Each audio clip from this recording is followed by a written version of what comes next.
മാന്യപ്രേക്ഷകർക്ക് എൻ്റെ പ്രണാമം.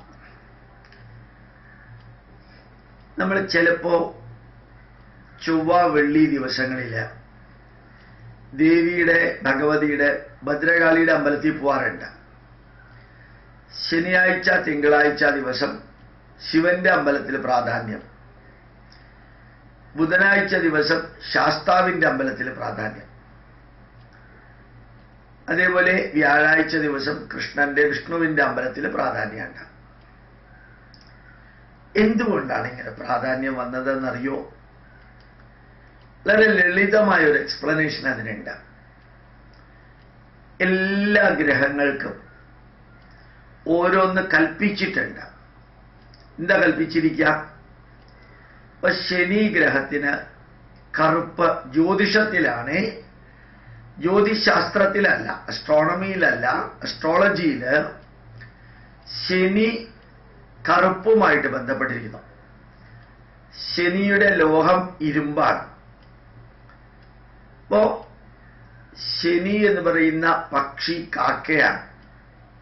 ശനിയുടെ ധാന്യം എള്ളാണ്. ശനിയുടെ എണ്ണ എള്ളെണ്ണയാണ്.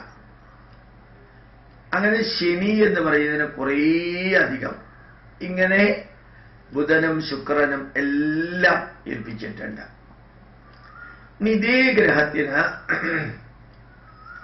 അധിദേവത, പ്രത്യധിദേവത എന്നീ രണ്ട് ദേവതമാരും ഗ്രഹത്തിനെ ഏൽപ്പിച്ചിട്ടുണ്ട്. ഒരു ഗ്രഹത്തിന് അധിദേവതയുണ്ട്, പ്രത്യധിദേവതയുണ്ട്. ഇപ്പൊ ശനിയുടെ അതിദേവത ശിവനും പ്രത്യധിദേവത ശാസ്താവുമാണ്. ശനിയുടെ അതിദേവത ശിവനും പ്രത്യധിദേവത ശാസ്താവുമാണ്. അതേ സമയത്ത് ശുക്രന്റെയും ചൊവ്വയുടെയും അതിദേവത ഭഗവതിയും പ്രത്യധിദേവത ദേവി ഭദ്രകാളിയുമാണ്. ഇപ്പൊ ചൊവ്വ അതിദേവത ഭദ്രകാളി, പ്രത്യധിദേവത ഭഗവതി. ബുധന്റെ അതിദേവത ശാസ്താവ്, പ്രത്യധിദേവത വിഷ്ണു എന്ന് പറയാറുണ്ട്. ഗുരുവിന്, ജൂപ്പിറ്ററിന്, വ്യാഴഗ്രഹത്തിന് അതിദേവത മഹാവിഷ്ണു, പ്രത്യധിദേവത ശ്രീകൃഷ്ണൻ.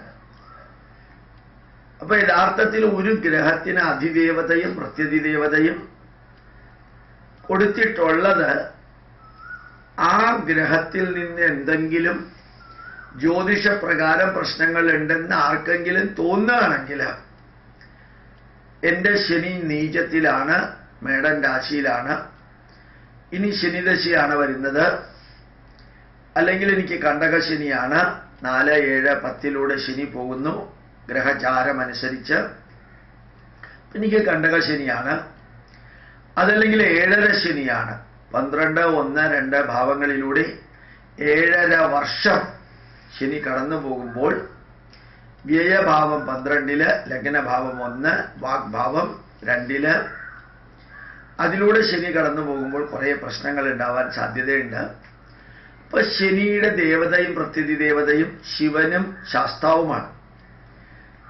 അപ്പോൾ ചില ജ്യോതിഷന്മാർ പറയും, നിങ്ങൾ ശിവന്റെ അമ്പലത്തിൽ എള്ളുതിരി കത്തിക്കാൻ പറയും, അല്ലെങ്കിൽ എള്ളെണ്ണ കൊടുക്കാൻ പറയും, അല്ലെങ്കിൽ ശാസ്താവിന്റെ അമ്പലത്തിൽ ചെന്നിട്ട് എള്ളെണ്ണ കൊടുക്കുക, അല്ലെങ്കിൽ ഇതാക്കാൻ പറയും. നിങ്ങൾക്ക് ചൊവ്വയാണ് നീചത്തിലെങ്കിൽ എന്ന് വിചാരിക്കുക. ചൊവ്വ കർക്കിടകം രാശിയിലാണുള്ളതെങ്കിൽ ആ ചൊവ്വ നീചത്തിലാണ്. അപ്പൊ നല്ലോണം വിശക്കുന്ന പുലിയെ പോലെയായിരിക്കും ചൊവ്വ പെരുമാറുക എന്ന് എൻ്റെ ഗുരു പറയാറുണ്ട്. ശരിക്കും നീചത്തിലുള്ള ചൊവ്വയുടെ നെഗറ്റീവ് ഇഫക്റ്റ് ഉണ്ടെന്ന് ജ്യോതിഷന്മാർ പറയുന്നു. പറയുന്നതിൽ വിശ്വാസമുള്ളവര് അത് ഒരു 41 ദിവസം ദേവിയുടെ അമ്പലത്തിലേക്ക് പോവുക, ഭഗവതിയുടെ അമ്പലത്തിൽ പോയിട്ട് ചുമന്ന പൂവ് കൊടുക്കുക, അല്ലെങ്കിൽ ഗുരുതി പുഷ്പാഞ്ജലി. ഗുരുതി എന്ന് വെച്ച് കഴിഞ്ഞാൽ ചുമപ്പാണ്. മഞ്ഞൾപ്പൊടിയും ചുണ്ണാമ്പും കൂടി കലർത്തിയിട്ട് അതിൽ വെള്ളം ഒഴിച്ചു കഴിഞ്ഞാൽ ഗുരുതിയായി. ആ ഗുരുതിയിൽ പൂവ് മുക്കിയിട്ട് പുഷ്പാഞ്ജലി നടത്തുന്നതിന് പറയുന്ന പേരാണ് ഗുരുതി പുഷ്പാഞ്ജലി. അപ്പൊ ദേവിയുടെ, ചൊവ്വയുടെ നെഗറ്റീവുകൾ ഉണ്ടെങ്കിൽ ആ ചൊവ്വയുടെ അതിദേവത പ്രത്യധിദേവത ക്ഷേത്രത്തിലേക്ക് പോകാൻ പറയും. ബുധൻ സാധാരണ രീതിയിൽ നെഗറ്റീവ് ഒന്നും ഉണ്ടാക്കില്ല, എങ്കിലും ബുധൻ അത്ര ശുഭകരമായ അവസ്ഥയിലല്ല. 6, 8, 12 ഇരിക്കുന്നതെങ്കിൽ നിങ്ങൾ ശാസ്താവിന്റെ അമ്പലത്തിലേക്ക് പോകുമെന്ന് പറയും. ശരിക്ക് ഈ ദേവതമാരും ദിവസവും തമ്മിൽ ബന്ധം വരാനുള്ള കാരണം ഇതാണ്. നമ്മുടെ ധർമ്മത്തിലെ ഓരോന്നിനും ഒരു ബാക്ക്ഗ്രൗണ്ട് ഉണ്ട്. ചിലത് സയന്റിഫിക് ആയിരിക്കാം, ചിലത് ലോജിക്കൽ ആയിരിക്കാം, ചിലത് റാഷണൽ ആയിരിക്കാം, ചിലത് ഇത് മൂന്നും ആയിരിക്കില്ല, യൂസ്ഫുൾ ആയിരിക്കാം. ചിലപ്പോൾ സയന്റിഫിക്കും അല്ല, ലോജിക്കലും അല്ല, റാഷണലും അല്ല. ആ വ്യക്തിക്ക് അത് യൂസ്ഫുൾ ആണ്. അങ്ങനെയും നമ്മൾ ചില കാര്യങ്ങൾ ചെയ്യാറുണ്ട്.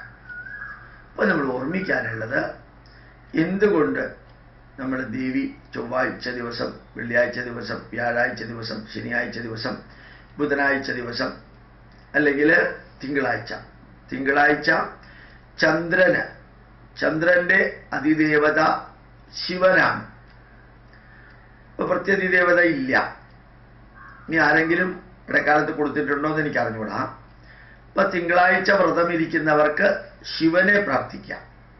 അത് ജ്യോതിഷന്മാർ പറയുന്നതാണ്. ഇത് ചെയ്യണമെന്ന് നിർബന്ധമൊന്നുമില്ല, വേണമെങ്കിൽ ചെയ്യാം, വേണ്ടെങ്കിൽ വേണ്ട. അപ്പൊ നമ്മൾ ഓർമ്മിക്കാനുള്ളത്, ഇതിൻ്റെയൊക്കെ പുറകിലുള്ള ഒരു റാഷണൽ എന്ന് പറയുന്നത് സയന്റിഫിക് അല്ല. അത് വിവരിക്കാനുള്ള കാരണം ഇതാണ്. എല്ലാ ഗ്രഹത്തിനും അതിദേവതയും പ്രത്യതിദേവതയും ഉണ്ട്. ഇനി ഒരു കാര്യം കൂടിയുണ്ട്. ആര്യഭട്ടൻ വിവരിച്ചതുപോലെ ഭൂമിയിൽ നിന്ന് നോക്കുമ്പോൾ ആംഗുലർ വെലോസിറ്റി എടുത്താൽ ഏറ്റവും വേഗത്തിൽ സഞ്ചരിക്കുന്ന ഗ്രഹമുണ്ട്. പ്ലാനറ്റ് അല്ല, പ്ലാനറ്റിന്റെ ട്രാൻസ്ലേഷൻ താരാഗ്രഹമാണ്. ഗ്രഹം, ചന്ദ്രനും ഗ്രഹമാണ്, സൂര്യനും ഗ്രഹമാണ്. ജ്യോതിഷത്തെ സംബന്ധിച്ചിടത്തോളം, ജ്യോതിശാസ്ത്രത്തെ സംബന്ധിച്ചിടത്തോളം ഗ്രഹങ്ങളെ നമ്മൾ പറയുന്നത് ചൊവ്വ, ബുധൻ, ഗുരു, ശുക്രനൊക്കെ താരാഗ്രഹമാണ്. ചന്ദ്രനും സൂര്യനും ഗ്രഹമാണ്, താരാഗ്രഹമല്ല, പ്ലാനറ്റ് അല്ല. അത് കൃത്യമായിട്ട് നമ്മുടെ പൂർവികർ എല്ലാ പുസ്തകങ്ങളിലും പറഞ്ഞിട്ടുണ്ട്. ഇപ്പൊ ഭൂമിയിൽ നിന്ന് നോക്കുമ്പോൾ ഉള്ള ആംഗുലർ വെലോസിറ്റിയിൽ ഈ വേഗതയുടെ അടിസ്ഥാനത്തിൽ ഗ്രഹങ്ങളെ എഴുതാം.